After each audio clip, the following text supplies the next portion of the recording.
Attack करने वाली होती है। आखिर मैं क्या करूं, मेरा निशाना अच्छा नहीं है, कहीं मैं कहूँ ना कोई ना मार दूं। अपने दोस्त के लिए बुरा लग रहा है तुम्हें? चिंता मत करो, इसके बाद मैं तुम्हें भी मार डालूंगा। जिसको सुन के नोएल बहुत डर जाती है। क्या हुआ, डर लग रहा है ना? आखिर मैं क्या करूं, मैं कुछ नहीं कर सकती। जब लक, मैग्मा और आस्था इसको नहीं हरा पाए तो मैं कैसे हरा सकती हूँ? मैं तो उन सब से वीक हूँ। एंड नोएल की आंखों में आंसू आ जाता है क्योंकि वो अपने दोस्त को बचा नहीं पा रही होती। लेकिन तभी उसे एक आवाज आती है एंड कहो ना नोएल से अपने मैजिक से बात करी होती है। कोई बात नहीं नोएल, मुझे मरने दो, मेरे सपने के बिना मैं जीना भी नहीं चाहती। मुझे माफ करना नोएल, मैंने तुम्हें धोखा दिया था, लेकिन वो सब मैंने अपने सपने के लिए किया था। प्लीज यहाँ से भाग जाओ नोएल। और हाँ, एक चीज और, तुम मेरी पहली और सबसे स्ट्रॉन्ग दोस्त हो। जिसको सुनते ही नोएल को वो बात याद आ जाती है जो कैप्टन फुगिलियोन ने नोएल से कही थी। याद रखना नोएल, वीक होने में कोई बुराई नहीं है, वीक रहने में बुराई है। एंड तो भी हम देखते हैं वो पूरा का पूरा टेम्पल हिलने लग जाता है। नोएल की ट्रू पावर अनलॉक हो जाती है एंड नोएल की ग्रिम वॉर में एक और नई स्पेल आ जाती है जिसके लिए नोएल को निशाना लगाने की जरूरत ही नहीं। उसे जरूरत है सिर्फ एक निशाने की जिसको नोएल का अटैक खुद ही डिस्ट्रॉय कर देगा। ये क्या, इतनी स्ट्रॉन्ग मैजिकल पावर? बहुत अच्छे नोएल, दिखा दो इसको अपनी असली magical power.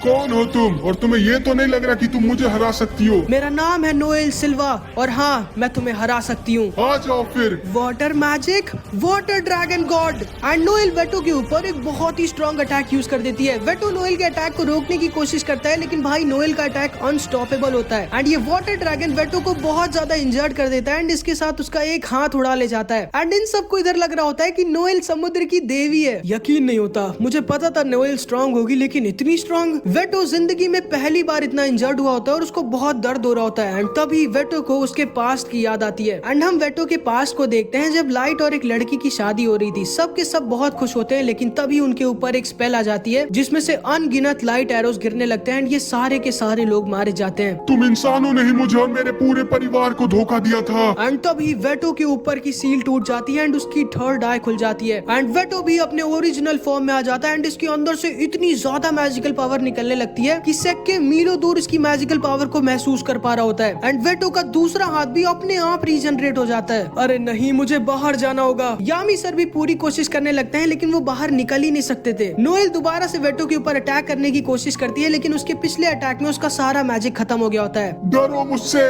Beast magic, dragon rage. And Vetto Noel के ऊपर एक बहुत ही स्ट्रॉन्ग अटैक यूज कर देता है लेकिन नोएल को एक खरोच तक नहीं आती क्योंकि उसके सामने खड़े होते हैं हमारे आस्था भाई। बहुत खूब बच्चे, आखिर तुम खड़े कैसे हो गए आस्था? कहोना ने मुझे अपने मैजिक से थोड़ा बहुत हील कर दिया है नोएल। और हाँ, तुम तो बहुत स्ट्रॉन्ग हो गई हो नोएल, लेकिन अब मेरी बारी है। डरो मुझसे। एंड तभी वेटो बेहोश पड़े मैग्मा और लक के ऊपर अपना अटैक यूज कर देता है। नहीं, लेकिन तभी अचानक से एक थ्रेड आता है जो वेटो को पकड़ लेता है और मैग्मा और लक को बचा लेता है। ये मैजिक वेनेसा का होता है। वेनेसा सेनपाई, लेकिन वेटो आसानी से वेनेसा के थ्रेड को तोड़ देता है। बाप रे, तुम तो कैप्टन यामी से भी ज्यादा स्ट्रॉन्ग हो। अभी मैंने असली ताकत दिखाई कहाँ है? एंड वेटो इन तीनों के ऊपर एक बहुत ही जानलेवा अटैक यूज कर देता है जिससे ये लोग बच नहीं सकते थे। लेकिन तभी इन लोगों के सामने एक पोर्टल खुलता है जो वेटो के अटैक को वेटो की तरफ भेज देता है। और तुम लोग समझ गए होगे भाई कि अब कौन आया होगा। मैं यहाँ से भागना चाहता हूँ। ठीक है, ध्यान से सुनो फिनरल, अगर तुमने हमें इसे हराने में मदद की तो मैं तुम्हारे साथ डेट पे चलूंगी। सच में? हाँ, आ जाओ साले। नोएल, तुम पीछे जाके उन सबको अपने बचे कुछ मैजिक से प्रोटेक्ट करो। ओके ओके, आ जाओ बॉयज, दिखा देते इसको हमारे ब्लैक बुल स्क्वाड की पावर। आ जाओ फिर। एंड आस्था फुल स्पीड में वेटो की तरफ दौड़ता है एंड वेटो भी आस्था की तरफ दौड़ता है। लेकिन जैसे ही वेटो आस्था के ज्यादा पास पहुंचता है, फिनरल आस्था को टेलीपोर्ट करके उसके पीछे भेज देता है। ये क्या? एंड आस्था अपनी स्वॉर्ड से वेटो को थोड़ा इंजर्ड कर देता है एंड इससे पहले कि आस्था को फिर से वेटो का अटैक लगता है, वेनेसा आस्था को अपने थ्रेड से खींच लेती है। यकीन नहीं होता ये तीनों साथ में कितने स्ट्रॉन्ग है। अरे नहीं, उस बच्चे के अटैक्स को मैं किसी वजह से हील नहीं कर पा रहा। मुझे उस बच्चे को कुछ भी कर मारना होगा, लेकिन उन दोनों की वजह से ये काफी मुश्किल हो गया है। उस लड़के के पास कमाल की एक्यूरेसी और स्पीड है, लेकिन सबसे ज्यादा खतरनाक वो औरत है जिसने इस पूरे हॉल में अपना जाल बिछा दिया है। तैयार हो ना आस्था? हाँ। अब मजा आएगी, आ जाओ फिर से। एंड आस्था फिर से वेटो के ऊपर अटैक करने आ जाता है। वेटो बार बार आस्था के ऊपर अटैक करता है लेकिन फिनरल उसे बचा लेता है एंड वेनेसा की थ्रेड की वजह से आस्था की स्पीड बहुत ज्यादा बढ़ गई होती है एंड आस्था का सिर्फ एक काम होता है अपनी तलवार चलाते रहना, लेकिन आस्था के अटैक्स वेटो को छोटी मोटी स्क्रैच ही दे पा रहे होते हैं। इन अटैक से कुछ नहीं होगा, हमें जल्दी कुछ बड़ा करना होगा। लेकिन तभी वेटो आस्था को सिर्फ खड़े होकर देखने लग जाता है एंड आस्था के सारे अटैक्स को डॉज करने लग जाता है एंड ये सब के सब अपनी पूरी जान लगाकर वेटो के ऊपर अटैक करने की कोशिश कर रहे होते हैं, लेकिन वेटो सारे के सारे अटैक्स डॉज कर रहा होता है और बस चुपचाप खड़े होकर देख रहा होता है। रुक जाओ तुम सब। हाँ कैप्टन यामी, ध्यान से सुनो तुम सब। वेटो तुम सब की मूवमेंट को याद कर रहा है और तुम लोगों के मैजिक के खत्म और स्लो होने का इंतजार कर रहा है। तुम दोनों में से अगर किसी ने एक भी गलती की तो आस्था मारा जाएगा। क्या?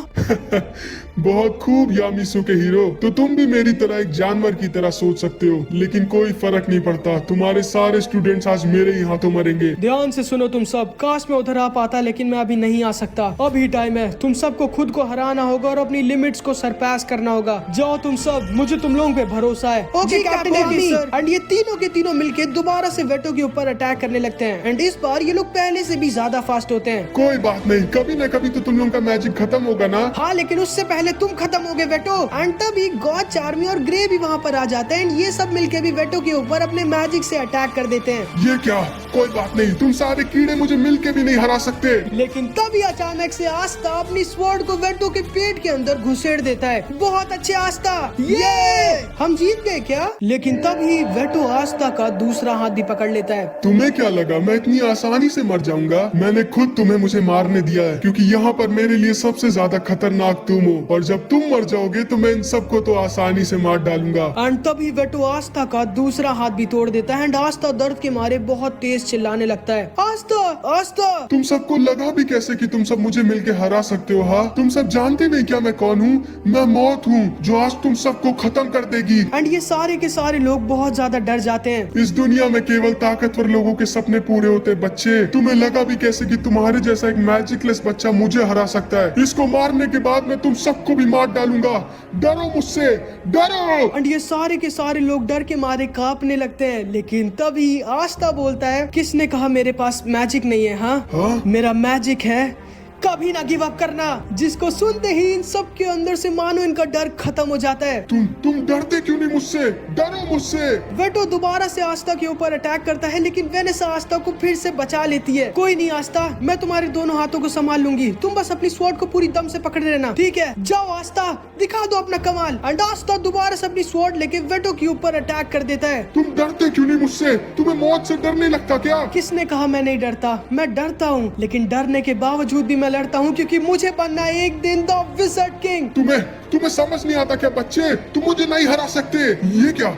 मेरा मैजिक! एंड वेटो को पता नहीं होता कि आस्था की स्वॉर्ड मैजिक एब्जॉर्ब कर सकती है एंड आस्था की स्वॉर्ड ने वेटो का लगभग पूरा मैजिक चूस लिया होता है। ये कैसी स्वॉर्ड है? एंड तभी वेटो देखता है आस्था उसके सामने खड़ा होता है एंड वो पूरा का पूरा हील हो गया होता है। ये कैसे? एंड तभी वेटो को अपनी की से आस्था के अंदर का डीमन दिखता है। एंड भाई तुम लोगों को याद होगा 3 लीफ क्लोवर ग्रिमवॉर के अंदर सिर्फ मैजिकल पावर्स होती हैं, 4 लीफ क्लोवर के अंदर मैजिकल पावर्स के साथ गुड लक होता है और एक 5 लीफ के अंदर एक डीमन होता है जो अभी आस्था के साथ बाहर आ गया होता है। ये लड़का, ये भी मेरी तरह एक जानवर है क्या? नहीं, ये लड़का एक राक्षस है। एंड आस्था के डीमन ने आस्था को पूरा हील कर दिया होता है एंड आस्था दोबारा से वेटो की तरफ दौड़ता है। वेटो आस्था के ऊपर अटैक करने की कोशिश करता है, लेकिन आस्था आसानी से वेटो को डॉज कर देता है एंड आस्था की स्पीड इतनी ज्यादा होती है कि वेटो आस्था की तक को रीड नहीं कर पा रहा होता। ये कैसी पावर है? कौन है ये लड़का? नहीं, मैं हार नहीं सकता। ये क्या हो रहा है मुझे? ये मेरे दिल पे मुझे क्या लग रहा है? मैं तुम्हें बताता हूँ तुम्हें क्या लग रहा है वेटो। जो तुम्हें लग रहा है उसे कहते हैं डर।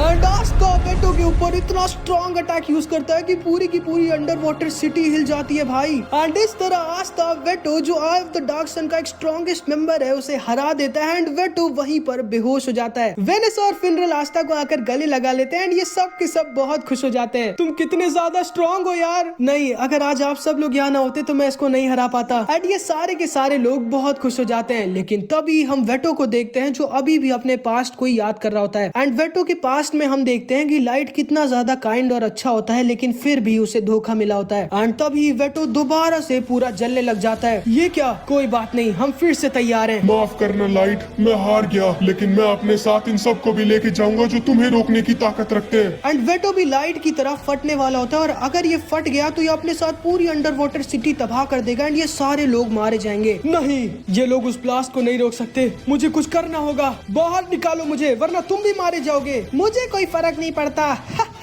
आखिर मैं क्या करूं? एंड तभी कैप्टन यामी की भी ग्रिम वॉर्ड जलने लगती है। एंड इधर हम इन सबको देखते हैं जो समझ गए होते हैं कि वेटो अब फटने वाला है। हम लोग कुछ भी करके इसे नहीं रोक सकते क्या? ऐसे तो ये फट जाएगा और हम सब के सब मारे जाएंगे। हम क्या करें आस्था? पता नहीं। मुझे डर लग रहा है। लेकिन तभी इन लोगों के पीछे आ जाते हैं हमारे कैप्टन यामी। कैप्टन यामी, मैं तुम गधों से माफी नहीं मांगने वाला इतना लेट आने के लिए। एक मिनट, इनको बुरा लग रहा है क्या? ओ मेरे बच्चों, अच्छा हुआ तुम दोनों ठीक हो। मुझे पता था ये आदमी स्ट्रॉन्ग है, लेकिन इतना स्ट्रॉन्ग। एंड असल में कैप्टन यामी की भी एक नई स्पेल अनलॉक हो गई होती है, और भाई कैप्टन यामी की ये नई स्पेल इनकी स्ट्रॉन्गेस्ट स्पेल होती है जो डायमेंशंस तक को काट सकती है। मतलब तुम लोग समझ पा रहे हो कितनी ज्यादा स्ट्रॉन्ग स्पेल अनलॉक हुई है कैप्टन यामी की। कैप्टन यामी, मैं भी आपकी हेल्प करना चाहता हूँ। चुप रहो और साइड हटो, तुमने वैसे भी बहुत कर लिया आस्था, अब मेरी बारी है। एंड यामी सर वेटो की तरफ आगे बढ़ते हैं। माफ करना तुम्हारा जो भी नाम है, भले ही तुम्हारी कितनी भी सैड बैक स्टोरी है, लेकिन आज मैं तुम्हें फटने नहीं दे सकता, क्योंकि ये सारे के सारे गधे भी यहाँ पर हैं, और इनको कुछ करने से पहले तुम्हें मुझसे निपटना होगा। एंड यामी सर अपनी तलवार को हवा में उठा लेते हैं एंड अपना नया और स्ट्रॉन्गेस्ट अटैक यूज करने वाले होते हैं, dark magic dimension slash. And भाई यामी सर अपने इस अटैक से वेटो के साथ साथ डायमेंशंस तक बीच से काट देते भाई। अलविदा वेटो, अब नर्क में मिलते हैं। एंड वेटो वहीं पर नीचे आकर गिर जाता है और वहीं पर खत्म हो जाता है। ये सारे के सारे लोग बहुत खुश हो जाते हैं और एक एक कर यामी सर को गले लगाने लगते हैं। एक मिनट, ये नीले बाल वाली लड़की कौन है? आप सबका बहुत बहुत शुक्रिया हम सबको बचाने के लिए। कोई बात नहीं, अब ये बताओ मैजिक स्टोन कहाँ है? अच्छा मैजिक स्टोन, लेकिन वो क्या होता है? देखो बुड्ढे, मेरे साथ अभी मजाक मत करो, वरना मैं मजाक में तुम्हें भगवान के पास पहुंचा दूंगा। लेकिन सच में मुझे नहीं पता कि मैजिक स्टोन क्या होता है। लेकिन तभी हम देखते हैं नेरो एक पत्थर को लाके आस्था के सर पर मारने लगती है। एंड ये पत्थर कोई मामूली पत्थर नहीं, बल्कि वही मैजिक स्टोन होता है जो ये लोग यहाँ पर लेने आए थे। एंड इस तरह ये सारे के सारे लोग अपने मिशन में जीत जाते हैं। एंड इधर हम आई ऑफ द डार्क सन के बेस पे देखते हैं। यकीन नहीं होता वेटो सर मारे गए, लेकिन कोई बात नहीं, हम दोबारा से उन्हें वापस ला सकते हैं। लेकिन पहले हमें वो सारे के सारे मैजिक स्टोन्स कलेक्ट करने होंगे। सही कहा, शायद अब मुझे ही जाना होगा। एंड इधर हम देखते हैं अंडर वाटर सिटी के सारे लोग बहुत खुश होते हैं और इन सबको थैंक यू बोल रहे होते हैं। एंड इधर कैप्टन यामी और आस्था वेटो का अंतिम संस्कार करते हैं। इन लोगों का बहुत ही सैड पास्ट होगा, नहीं कैप्टन यामी? तुम वो सब मत सोचो बच्चे, सिर्फ अपने सपने की तरफ फोकस करो। ये क्या? यामी सर मुझे कुछ दिख नहीं रहा और मैं ऊपर भी नहीं कर सकता इसे। जो बाद में पहुंचा वो गधा। क्या?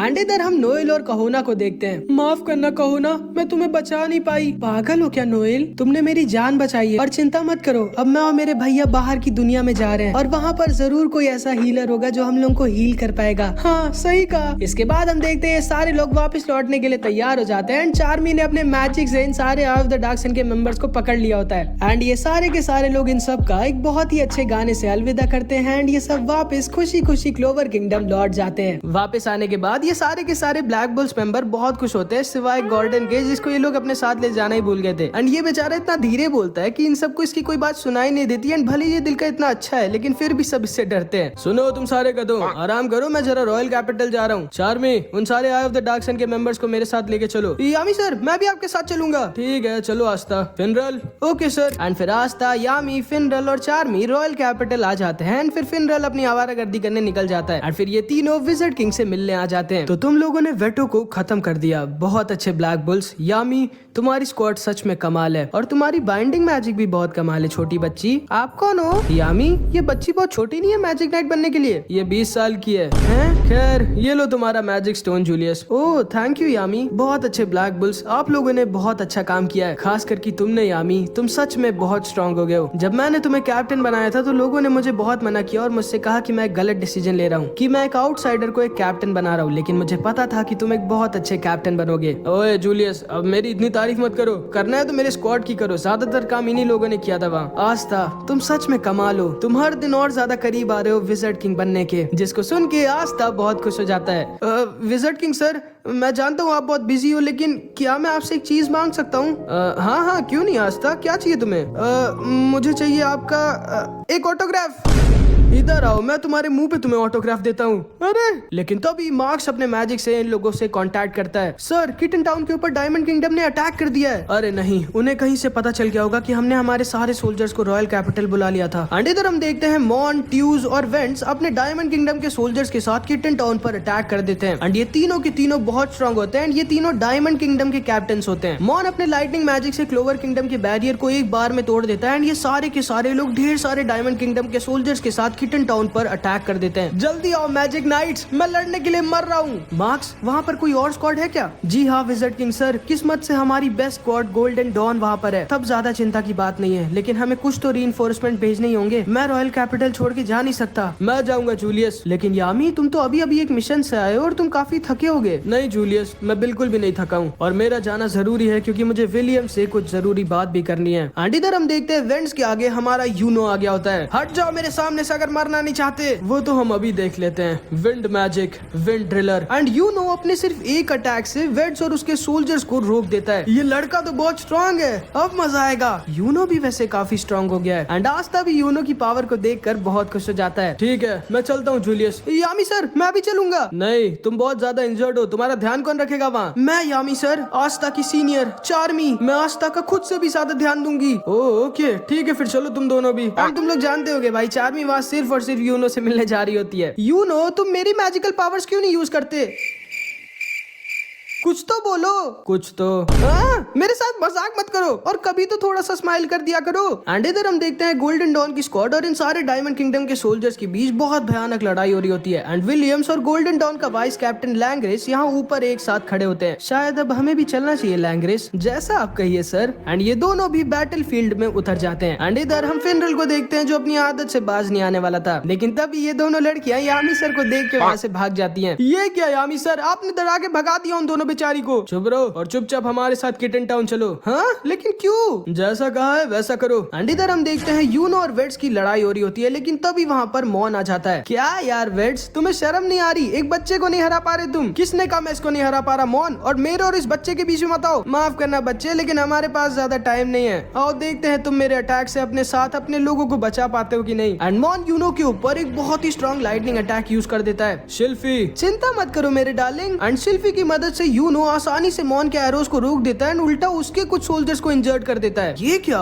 इसने मेरे अटैक को रोकने के साथ साथ मेरी शील्ड तोड़ के मेरे सोल्जर्स को भी इंजर्ड कर दिया। अब मैं तुमसे सवाल पूछता हूँ, क्या तुम अपने साथ अपने लोगों को मुझसे बचा पाओगे? कौन है ये लड़का? एंड इधर हम स्मोकर को देखते हैं, ये भी शायद तुम लोगों को याद होगा। तो वो है इन सब का लीडर, लेकिन ये कर क्या रहा है? इसने पूरे शहर में अपनी रूट्स क्यों फैला दी हैं? एंड इधर हम देखते हैं विलियम्स ने पूरे किटन टाउन को अपने मैजिकल रूट से घेर लिया होता है। एंड इधर ये सारे के सारे गोल्डन डॉन के मैजिक नाइट्स इन सारे डायमंड किंगडम वालों को हरा रहे होते हैं, सिवाय ट्यूज के जिसके पास स्लाइम मैजिक होता है एंड ये बहुत स्ट्रॉन्ग होता है। लेकिन तभी ट्यूज के आगे गोल्डन डॉन का वाइस कैप्टन लैंग्रेस आ जाता है एंड ये भी बहुत स्ट्रॉन्ग होता है एंड ये अपने एक अटैक से डायमंड किंगडम के इस कैप्टन ट्यूज को हरा देता है। एंड इसके पास भी फिनरल की तरह टेलीपोर्ट मैजिक होता है, लेकिन ये खुद टेलीपोर्ट नहीं हो सकता, ये चीजों को टेलीपोर्ट कर सकता है। एंड इसने अपने मैजिक से ट्यूज की आधी बॉडी के साथ साथ पीछे की कुछ घरों को टेलीपोर्ट कर दिया होता है एंड ट्यूज बहुत ज्यादा इंजर्ड हो जाता है। एंड इधर हम स्मोकर को देखते हैं जो विलियम्स की मैजिक को समझ जाता है। अरे नहीं, ये अपनी रूट से पूरे टाउन के सारे लोगों के मैजिक को अब्सॉर्ब कर रहा है। ये जरूरी कोई बहुत ही स्ट्रॉन्ग अटैक यूज करने वाला है। एंड स्मोकर को बिल्कुल सही लगा होता है, टाइम आ चुका है। एंड विलियम्स फिर अपना मैजिक यूज करता है, divine tree magic, gods tree. And Williams अपने मैजिक से किटन टाउन से भी बड़ा एक पेड़ उगा देता है जो कोई नॉर्मल पेड़ नहीं होता। ये पेड़ सारे के सारे डायमंड किंगडम के सोल्जर्स को एक एक कर पकड़ने लगता है। बाप रे, इतना स्ट्रॉन्ग मैजिक! अरे नहीं, मुझे जाना होगा। एंड वेट्स विलियम की तरफ जाने लगता है। तुम कहीं नहीं जा रहे हो बच्चे, आज मैं तुम्हें मार के ही रहूंगा। एंड इधर हम देखते हैं ये तीनों भी किटन टाउन आ जाते हैं। अरे बाप रे, इतने बड़े पेड़ उगते हैं क्या यहाँ पर? हाँ, वो फ्रूट्स इंसानों जैसे क्यों लग रहे हैं? पागलो, ये गोल्डन डॉन के कैप्टन विलियम का मैजिक है। क्या इतना तगड़ा मैजिक। तुम लोग अपना ध्यान रखना, ठीक है? मैं जरा ऊपर विलियम से मिल के आता हूँ। एंड यामी सर विलियम्स की तरफ चले जाते हैं एंड ये तीनों नीचे आके लोगों की मदद करने लगते हैं। तुम ठीक तो हो ना क्यूटी? हाँ वैसे मैं फ्री हूँ, अगर तुम चाहो तो मेरे साथ एक डे। यार सारी लड़कियां मुझे इग्नोर क्यों कर देती हैं? एंड तभी इन सबको अपने ऊपर यूनो और मॉन दिखते हैं जिनके बीच बहुत ही भयानक लड़ाई हो रही होती है। ओह ये तो मेरा प्रिंस है। एंड इधर हम देखते हैं यूनो डायमंड किंगडम के कैप्टन के ऊपर भारी पड़ रहा होता है। नहीं मैं हार नहीं सकता, मैं कैप्टन हूँ। नहीं तुम मुझे नहीं हरा सकते, तुम्हारा बदसूरत मैजिक मेरे खूबसूरत मैजिक को नहीं हरा सकता। शायद तुम्हें कोई गलत फहमी है, लड़ाई में खूबसूरत मैजिक नहीं जीतता, ताकतवर मैजिक जीतता है। एंड यूनो मॉन के सीने के अंदर अपना विंड स्पीयर घुसेड़ देता है एंड मॉन को अकेले हरा देता है। यूनो तो सच में बहुत स्ट्रांग हो गया है। एंड इधर हम देखते हैं विलियम्स अकेले अपने गॉड ट्री के ऊपर खड़ा होता है, लेकिन तभी वेड्स विलियम के पास अपने मैजिक से पहुंच जाता है। तुम्हें लगता है तुम अकेले हम सबको हरा सकते हो? माफ करिएगा कैप्टन वेड्स, लेकिन आप हार चुके हैं। नहीं तब तक नहीं जब तक मैं जिंदा हूँ। एंड तभी वेड्स अपने रेड क्लिफ मैजिक से विलियम्स को पकड़ लेता है। क्या हुआ, अब कैसे बचोगे तुम? लेकिन तभी विलियम्स अपने मैजिक से वेड्स को एक पेड़ बना देता है एंड वेड्स वहीं पर मारा जाता है। एंड तभी अचानक से पीछे से स्मोकर विलियम्स के ऊपर अटैक कर देता है, लेकिन तभी विलियम्स को कैप्टन यामी बचा लेते हैं। Hello Williams. अरे नहीं, ये तो वही लड़का है। ओ बुढ़ाऊ, अभी तुम्हें और लड़ना है, यहाँ से भाग रहे हो? हाँ तुम मुझे भूल गए क्या? ये देखो। एंड स्मोकर यामी को वो स्कार दिखाता है जो यामी सर ने स्मोकर को बहुत सालों पहले दिया था। मुझे तुम्हारा सीना देखने का कोई शौक नहीं, जल्दी बताओ लड़ना है या नहीं? नहीं मैं इतना पागल नहीं हूँ कि मैं तुमसे अकेले लड़ूं। एंड तभी स्मोकर अपने कुछ और साथियों के साथ वापस डायमंड किंगडम भाग जाता है। एंड अब सिर्फ कैप्टन यामी और कैप्टन विलियम्स यहाँ पर ऊपर खड़े होते हैं। एंड तभी कैप्टन यामी विलियम से बोलते हैं, विलियम्स मुझे तुमसे कुछ बात करनी है। हाँ हाँ क्या हुआ यामी? देखो विलियम्स, हम दोनों एक दूसरे को बहुत सालों से जानते हैं, हमने कई लड़ाइयाँ साथ में लड़ी है, कई बार मरते मरते बचे हैं और हमने एक दूसरे की जान कई बार बचाई है। इसलिए भले ही तुम मुझे अपना दोस्त मानो ना मानो, लेकिन मैं तुम्हें अपना दोस्त मानता हूँ, इसीलिए मैं तुम्हारे साथ जबरदस्ती नहीं करना चाहता। आखिर कहना क्या चाहते हो तुम यामी? मैं जानता हूँ तुम्हारे पास ट्री मैजिक है, लाइट मैजिक नहीं, लेकिन तुम्हारी आवाज, तुम्हारी बॉडी, यहाँ तक कि तुम्हारी की, सब कुछ आई ऑफ द डार्क सन के लीडर लाइट से मैच करती है। ओह तो तुम्हें शक है कि मैं आई ऑफ द डार्क सन का लीडर लाइट हूँ? हाँ मैं जानता हूँ तुमने आज तक अपना चेहरा किसी को नहीं दिखाया विलियम्स, लेकिन आज मैं चाहता हूँ कि तुम मुझे अपना चेहरा दिखाओ। एंड ये दोनों एक दूसरे को घूरने लगते हैं। एंड इधर हम यूनो को देखते हैं जो नीचे आस्था से मिलने आ जाता है। फिनरल को लगता है कि यूनो तो गोल्डन डॉन का है, तो वो यहाँ नीचे आस्था को चिढ़ाने आया होगा, लेकिन हम तो जानते हैं कि यूनो ऐसा नहीं होता। आस्था मैंने सुना कि तुमने एक आई ऑफ द डार्क सन के स्ट्रॉन्गेस्ट मेंबर को हरा दिया, तुम तो सच में काफी स्ट्रॉन्ग हो गए हो। हाँ वैसे तुम भी बहुत स्ट्रॉन्ग हो गए हो यूनो, लेकिन विज़र्ड किंग तो मैं ही बनूंगा। नहीं वो तो मैं बनूंगा। एंड यूनो स्माइल करने लगता है एंड सिल्फी यूनो को पहली बार स्माइल करते हुए देखती है एंड चार्मी तो यूनो की स्माइल को देख के बेहोश हो जाती है। एंड तभी वहाँ पर क्लॉस और मिमोसा आ जाते हैं एंड आस्था को देख के मिमोसा बहुत शर्मा जाती है। आस्था तुम्हें चोट कैसे लगी? तुम ठीक तो हो ना? क्लॉस सेनपाई आप आस्था को और ज्यादा इंजर्ड कर देंगे। लो मैं तुम्हें हील कर देती हूँ आस्था। नहीं नहीं मिमोसा तुम जाके सिविलियंस को हील करो, मैं ठीक हूँ। ठीक है अभी हम लोग चलते हैं, फिर हमारा काम अभी खत्म नहीं हुआ, अपना ख्याल रखना आस्था। एंड फिर क्लॉस और मिमोसा वहाँ से चले जाते हैं। ये क्या, तुम तो थोड़े और लंबे हो गए यूनो। हाँ और शायद तुम थोड़े छोटे हो गए हो। क्या बोला तुमने? एंड सिल्फी आस्था और यूनो को देखकर रोने लगती है। तुम मुझसे कभी स्माइल करके क्यों नहीं बात करते यूनो? एंड तभी चार्मी भी यूनो के पास आ जाती है। एक्सक्यूज मी, उस दिन आपने मेरा खाना बचाया था, इसलिए मैं आपके लिए केक लाई हूँ। ओह थैंक यू। एंड सिल्फी एक बार में समझ जाती है कि ये लड़की भी यूनो के पीछे पागल है। ओए छोटी बच्ची दूर रहो मेरे यूनो से, अपनी शक्ल देखी है तुमने? क्या बोला तुमने तितली? आज मैं तुम्हें पका के खा जाऊंगी। अरे चार्मी सेनपाई वो कोई तितली नहीं, एक विंड स्पिरिट है। एंड तभी इन लोगों के पास फिनरल भी आ जाता है। आस्था मेरे ख्याल से अब हमें वापस चलना चाहिए। ये कौन है आस्था? ओ ये मेरे सेनपाई है, फिनरल सेनपाई। लेकिन तभी इन लोगों को एक आवाज आती है, अरे बड़े भैया आप यहाँ क्या कर रहे हैं? एंड तभी इन लोगों के पास लांग्रिस आ जाता है एंड असल में ये फिनरल का छोटा भाई होता है। हम तो बहुत सालों बाद मिल रहे हैं ना बड़े भैया, अभी आप थोड़े बहुत स्ट्रांग हुए या अभी भी लोगों की टैक्सी का काम करते हैं, लोगों को इधर से उधर लेके जाना? हाँ ये बदतमीज लड़का कौन है फिनरल सेनपाई? ये मेरा छोटा भाई आस्था, गोल्डन डॉन का वाइस कैप्टन लांग्रिस। गोल्डन डॉन का वाइस कैप्टन? आप क्या सोच के यहाँ बैटलफील्ड में आए भैया, हमारी फैमिली की और ज्यादा बेइज्जती कराने? वैसे अभी तक तो आपको पता चल गया होगा बड़े भैया कि क्योंकि आप हमारी फैमिली को छोड़कर चले गए थे, इसलिए फादर ने हमारी फैमिली का अगला हेड मुझे बना दिया है। वैसे भी आपके जैसा लूजर हेड बनना डिजर्व भी नहीं करता। चुप है, तुम्हारी हिम्मत कैसी हुई फिनरल सेनपाई से ऐसे बात करने की? इनकी मदद से हम वेटो को हरा पाए थे। रहने दो आस्था, अब मेरी आदत हो गई है लोगों के ताने सुनने की। तुम्हारे जैसे एक ब्लैक बुल मेंबर की हिम्मत कैसे हुई गोल्डन डॉन के वाइस कैप्टन से ऐसे बात करने की? तुम लोग अपनी 2 कौड़ी की औकात भूल गए हो क्या? हाँ, ये लड़का तो बहुत बदतमीज है। इधर आओ जरा, फिर मैं बताता हूँ। लेकिन तभी फिनरल इन दोनों को चुप करा देता है। लांग्रिस, तुम्हें मेरा जितना मजाक उड़ाना उड़ा लो, लेकिन मेरी स्क्वाड के किसी मेंबर के बारे में कुछ बोलने की दोबारा हिम्मत मत करना। अच्छा, और अगर मैं करूंगा तो आप क्या कर लोगे? लेकिन तभी अचानक से लांग्रिस के ऊपर ट्यूस फिर से अटैक कर देता है एंड ये अभी भी मरा नहीं होता। मैं तुम्हें छोड़ूंगा नहीं। तुम्हें लगा भी कैसे कि तुम मुझे इतनी आसानी से मार दोगे? एंड इस बार ट्यूस अपने साथ ढेर सारे सिविलियंस को भी लाया होता है अपने साथ, ताकि लांग्रिस उसके ऊपर दोबारा अपना अटैक ना यूज कर पाए। अब कैसे तुम मुझ पे अपना स्पेशल मैजिक यूज करोगे? हाँ, तुम्हें क्या लगता है इन थोड़े बहुत इंसानों के लिए मैं तुम्हें जिंदा छोड़ दूंगा? थोड़े बहुत लोग तो इतने बड़े अटैक में मरेंगे ही। एंड लांग्रिस ट्यूस के साथ साथ इन सारे सिविलियंस को भी मारने वाला होता है। रुक जाओ, तुम इन बेचारे सिविलियंस के ऊपर अपना अटैक यूज नहीं कर सकते? तुम भूल गए क्या तुम एक मैजिक नाइट हो? हाँ, तो फिर मैं क्या करूँ? चुपचाप मर जाऊँ? नहीं, उसकी जरूरत नहीं है। हम ब्लैक बुल्स वाले से संभाल लेंगे। चार्मी सेनपाई, फिनरल सेनपाई, ठीक है आस्था। एंड तभी चार्मी अपने मैजिक से आस्था को ट्यूस की तरफ उड़ा देती है। तुम ब्लैक बुल्स वाले मुझे नहीं हरा सकते। लेकिन इससे पहले आस्था को ट्यूस का अटैक लगता, फिनरल आस्था को ट्यूस के ऊपर टेलीपोर्ट कर देता है एंड आस्था अपनी स्वॉर्ड से ट्यूस के स्लाइम मैजिक को खत्म कर देता है। ये कैसा मैजिक है? एंड वो दोबारा से आस्था के ऊपर अटैक करने वाला होता है, लेकिन फिनरल फिर से आस्था को बचा लेता है एंड आस्था दोबारा से ट्यूस के ऊपर अपनी स्वॉर्ड से अटैक करता है एंड ट्यूस को एक अटैक में हरा देता है। एंड इस तरह ब्लैक बुल्स आसानी से ट्यूस को हरा देते हैं। बहुत अच्छे आस्था। एंड फिर फिनरल लांग्रिस से कहता है, ध्यान से सुनो लांग्रिस, तुम भले ही मुझसे ज्यादा स्ट्रांग हो, लेकिन ये सोचने की गलती मत करना कि गोल्डन डॉन ब्लैक बुल से ज्यादा स्ट्रांग है। एंड इधर हम कैप्टन यामी और विलियम्स को देखते हैं जो बस एक दूसरे को देख रहे होते हैं एंड हवा बहुत तेज चल रही होती है। लेकिन तभी विलियम्स बोलता है, ठीक है यामी, मैं तुम्हें अपना चेहरा दिखा देता हूँ। एंड फिर विलियम्स अपना मास्क उतार देता है एंड विलियम्स लाइट नहीं होता, बस इसके फेस पे एक बहुत ही बड़ा स्कार होता है। तो इस स्कार की वजह से तुम अपना मास्क पहनते हो विलियम्स? हाँ। एंड फिर विलियम्स यामी सर को अपना पास बताता है कि क्योंकि जन्म से ही उसके ऊपर ये स्कार था, इसीलिए लोग विलियम से दूर रहते थे और उसे बहुत परेशान करते थे। यहाँ तक कि विलियम्स की मम्मी भी विलियम से नफरत करती थी एंड विलियम्स का चाइल्डहुड बहुत ज्यादा सैड होता है। लेकिन एक दिन सब कुछ चेंज हो जाता है जब विज़र्ड किंग विलियम्स की जिंदगी में आते हैं। वो तुम्हारा मैजिक तो कमाल है। तुम्हारा नाम क्या है बच्चे?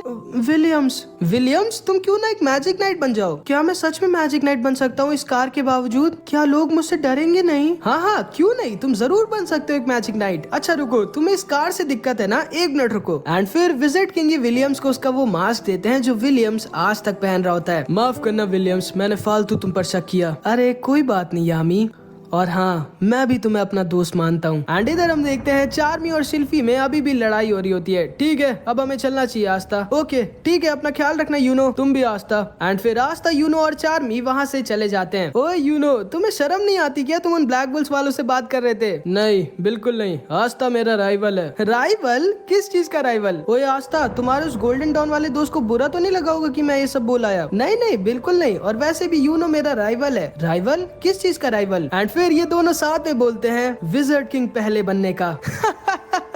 शायद तुम कॉमनर्स के अंदर सच में शर्म नहीं होती। तुम लोग सोच भी कैसे सकते हो कि तुम लोग विज़र्ड किंग बन सकते हो? लेकिन यू नो इसको कुछ भी रिप्लाई नहीं देता। एंड फिर ये दोनों वहाँ से चले जाते हैं। एंड इधर हम विज़र्ड किंग और मैक्स को देखते हैं। सर, हम जीत गए, किटन टाउन अब सेफ है। पता नहीं क्यों मार्क्स, लेकिन मुझे अभी भी कुछ गड़बड़ लग रही है। एंड फिर इधर हम डायमंड किंगडम के बेस पे देखते हैं जहाँ पर एक आदमी बोल रहा होता है, बहुत अच्छे, सब कुछ प्लान के मुताबिक हुआ है, अब टाइम है असली अटैक का। एंड इधर ही हम मार्स को भी देखते हैं, शायद ये भी तुम लोगों को याद होगा। फिर हम देखते हैं आस्था और कैप्टन यामी क्लोवर किंगडम के बेस्ट डॉक्टर के पास जा रहे होते हैं आस्था के हाथों को दिखाने। प्लीज कैप्टन यामी, मुझे डॉक्टर से डर लगता है। मरने से नहीं लगता क्या? चुप हो जाओ वरना मैं तुम्हें मार डालूंगा। एंड फिर यामी सर और आस्था डॉक्टर ओमेन के पास आ जाते हैं जो क्लोवर किंगडम के बेस्ट डॉक्टर होते हैं। हेलो डॉक्टर, इस गधे को जरा ठीक कर देना। हाँ हाँ, क्यों नहीं, इधर आओ आस्था। एंड फिर डॉक्टर ओमेन आस्था का अपने वाटर हीलिंग जेलीफिश मैजिक से चेकअप करने लगते हैं। एंड तभी वहीं बगल से फिनरल भी निकल रहा होता है एंड वो चुपके से आस्था और डॉक्टर ओमेन की बातों को सुन लेता है। एंड डॉक्टर ओमेन की बात को सुन के आस्था और फिनरल दोनों एकदम शॉक्ड रह जाते हैं। एंड फिर ये चारों के चारों वापस ब्लैक बुल्स के बेस पर लौट आते हैं। एंड इधर इतने बड़े मिशन को जीतने की खुशी की वजह से इसीलिए सारे लोग फुल पार्टी कर रहे होते हैं। वाह, इतना सारा खाना, मैं तो पागल हो जाऊंगी। थैंक यू यामी सर, आपकी जय हो। वाह, आज तो मजा आ गई। ओए मैग्मा, मुझे जान से मार के तुम ये मीट ले सकते हो। पागल हो गया? ये देखो तुम सब, मीट पिकॉक। एंड ये सारे के सारे लोग बहुत मजे कर रहे होते हैं। आस्था, तुम्हारे हाथ टूटे हुए इसीलिए शायद तुम खा नहीं पा रहे होगे, इसीलिए सिर्फ इस बार मैं तुम्हें अपने हाथों से खिला सकती हूँ। वो अब मैं अपने पैरों से भी खा सकता हूँ।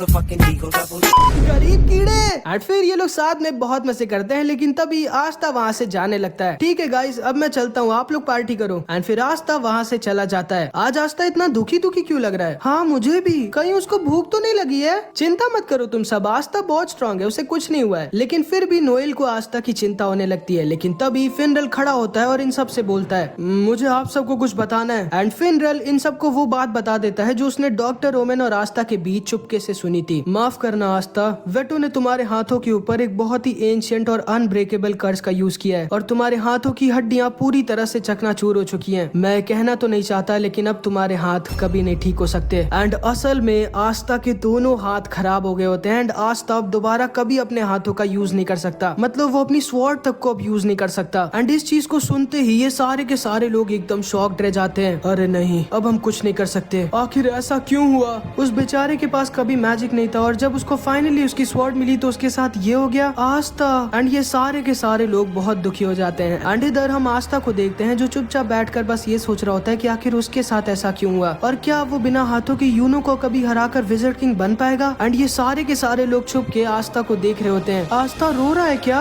और अगर तुम लोगों को भी लग रहा है कि आस्था रो रहा है तो तुम लोग बहुत गलत हो भाई। तुम लोग शायद भूल गए हमारे आस्था भाई का मैजिक ही है, कभी ना गिव अप करना। एंड आस्था खड़ा होता है और जोर से चिल्ला के बोलता है, भाड़ में गए मेरे दोनों हाथ। किस्मत, तुम्हें क्या लगता है तुम मुझे हरा सकती हो? नहीं, मैं अभी भी गिव अप नहीं करने वाला। मेरे हाथ नहीं है तो क्या हुआ, मैं फिर भी कुछ भी कर बहुत ज्यादा स्ट्रॉन्ग बनूंगा और एक दिन जरूर बनूंगा the wizard king. And in सबको अपनी आंखों पर यकीन नहीं हो रहा होता कि आस्था कितना ज्यादा कमाल है। एंड मैं बता दूं भाई, यही वो सीन था जब मुझे इस एनिमे सीरीज से प्यार हो गया था, मतलब एकदम तगड़ा वाला प्यार। एंड तभी कैप्टन यामी कहते हैं, मुझे पता है इस लड़के में कुछ तो बात है। लेकिन तभी हम वेनेसा को देखते हैं। चिंता मत करो आस्था, मैं एक को जानती हूँ जो तुम्हें शायद।